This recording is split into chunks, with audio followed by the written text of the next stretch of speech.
안녕하세요. 브랜든입니다. 와, 진짜 대단하네요. 모멘텀은 진짜 무섭습니다. 저번 주에 인플레이션이 예측보다 낮게 나와서 주식시장 많이 올라갔고 금리 많이 떨어졌고 그리고 달러도 많이 떨어졌죠.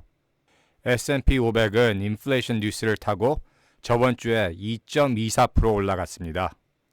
11월 달에 S&P는 벌써 한 9% 올라갔는데 지난 20년 기간을 보면 11월 평균은 1.8% 올라가는 거고 제일 높이 올라간 것은 2020년에 10.8% 올라갔었습니다. 올해 2020년 기록을 깰 수 있을까요? 그런데 먼저 인플레이션 데이터 다시 한번 보겠습니다. 10월달 인플레이션 예측이 3.3%였는데 0.1% 낮은 3.2% 나왔습니다.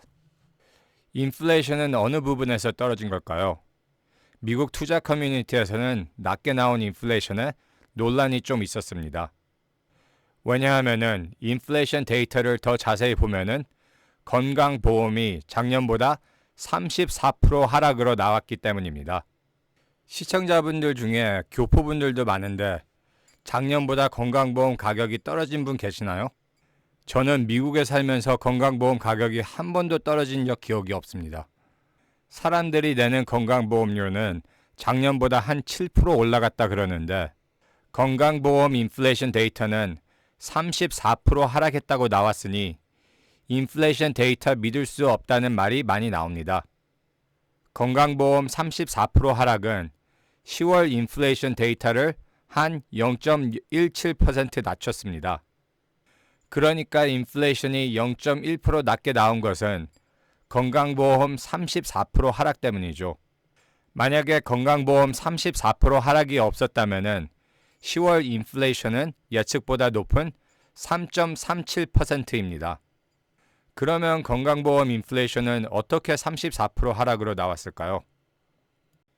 인플레이션 정보를 방송하는 부서는 BLS, Bureau of Labor Statistics입니다. 전 영상에 BLS가 한 1년 동안 틀린 정보를 발표해가지고 믿음성이 많이 떨어졌다고 말한 적이 있는데 BLS는 인플레이션 공개하기 전에 이번 10월 달부터 건강보험 인플레이션 계산을 바꾼다고 발표했습니다.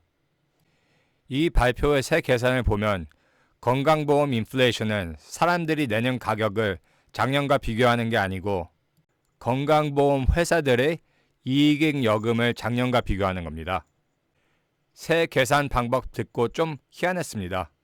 새 계산이 맞다 틀리다 의견은 다른데 CPI는 소비자가 내는 가격을 말하는데 건강보험 회사 이익 여금을 보고 소비자 인플레이션을 계산하는 게 좀 맞는지 모르겠네요. 그런데 BLS가 건강보험 계산을 바꿨다고 발표했을 때 경제학자들은 새 계산 방법이 오히려 건강보험 인플레이션을 전에보다 더 높일 거라고 예측을 했는데 34% 낮게 나왔으니 계산 방법에 의문을 제기하고 있는 사람들이 미국 투자 커뮤니티에 많이 있습니다. 건강보험 인플레이션 최근 역사를 보면 34% 하락은 제일 큰 하락입니다. 인플레이션이 공개되고 주식시장이 올라가기 시작했을 때 건강보험 34% 하락 말이 점점 크게 떠서 주식시장이 좀 내려갈까 생각했는데 아니더라고요. 그날 그냥 계속 올라가더라고요. 인플레이션 캐테고리를 보면 음식 인플레이션이 3.3% 올라갔고 에너지는 4.5% 하락했고 식량과 에너지 제외한 모든 품목은 4% 올라갔습니다. 제가 전 영상에 S&P 500은 포백 한번 생기고 센터랠리 타고 S&P가 한 4,545까지 갈 수 있다고 예측을 했는데 그런데 벌써 4,514입니다. 여기 갭 보이죠? 여기랑 여기. 이렇게 갭이 생길 때 가격 움직임이 이 갭을 채울 때가 많은데 그것을 갭 fill라고 부릅니다. 그래서 갭 하나라도 채울 거라고 생각했는데 인플레이션 발표하고 오히려 갭 하나가 더 생겼네요. 주식은 왔다 갔다 하고 그냥 쭉 올라가는 게 아닌데 그런데 진짜 쭉 올라가나요? 다음 주에 미국의 땡스기빙, 미국 추석입니다. 미국 주식시장이 땡스기빙 주간에 좀 특별한 이유는 많은 사람들이 쉬어가지고 볼륨이 되게 낮습니다. 볼륨이 평범한 주보다 한 3분의 1에서 반뿐이 안 됩니다. 그러니까 큰 뉴스가 나면 많이 올라가거나 떨어질 수가 있는데 다음 주에 제일 큰 뉴스가 Magnificent Seven 회사 중 하나 엔비디아가 미국 날짜로 화요일 11월 21일에 수입 발표를 합니다. 올해 엔비디아는 굉장한 성장을 했죠. 벌써 올해 237% 올라갔습니다. 엔비디아는 되게 비싼 주식인데 수입 발표 후 더 올라갈 수 있을까요? 뭐 그냥 다 쭉 올라가니까 수입이 잘 나오면 충분히 올라갈 수 있겠죠.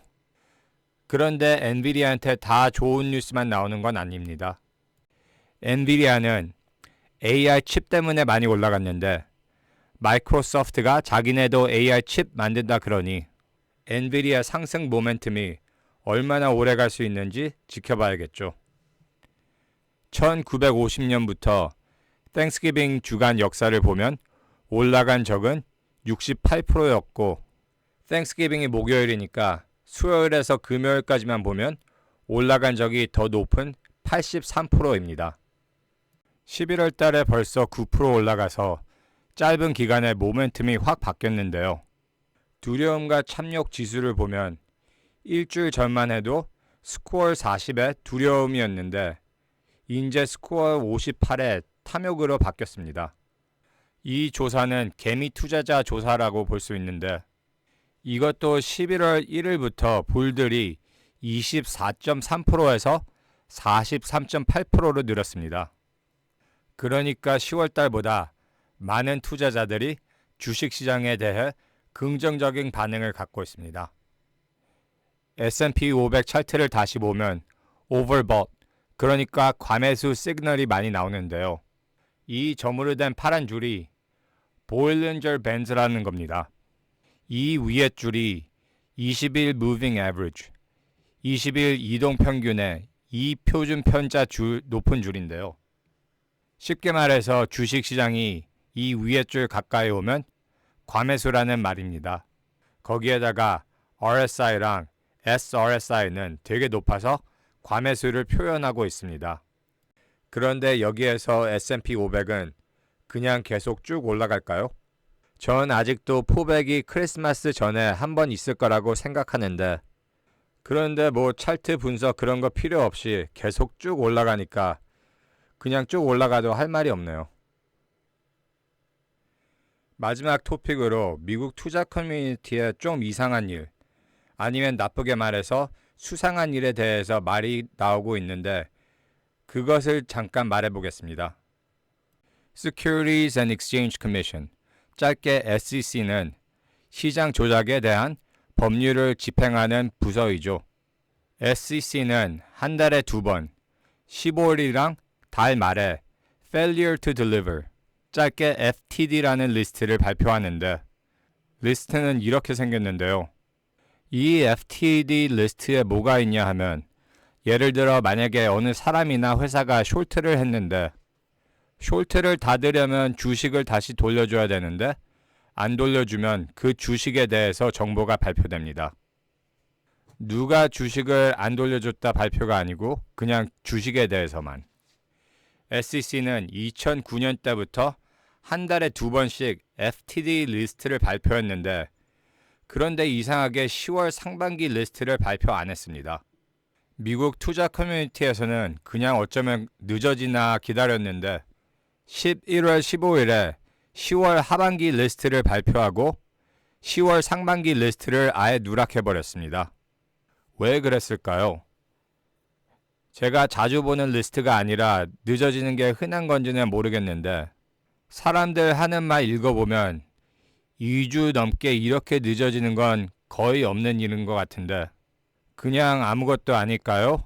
아니면 보통 사람들 모르게 뒤에 뭐가 일어나고 있는 걸까요? 거기에다가 11월 17일에 갑자기 DTCC에서 이 편지를 발표했습니다. DTCC는 짧게 설명해서 구매자와 판매자 사이에 증권 교환을 수행하는 회사인데요. 이 편지가 무슨 말이냐 하면 쉽게 말해서 12월 4일 후 아무 때나 자기네들이 margin, 돈 빌려주는 액수를 낮출 수 있다고 하는 경고입니다. 없는 FTD 리스트랑 이 DTCC 편지가 그냥 아무것도 아닐 수 있지만 그래도 특별히 SEC는 FTD 리스트 발표 안 한 거에 대해서 아무 소식도 없으니까 혹시 진짜 무슨 일이 일어나고 있나, 뭐가 뒤에서 고장 났나 의심이 나네요. 그래서 시청자분들한테 이런 일도 생기고 있다는 것을 알려드리는 겁니다. 이 영상이 좋으셨다면 구독과 좋아요를 부탁드리고 여태까지 시청해 주셔서 감사합니다.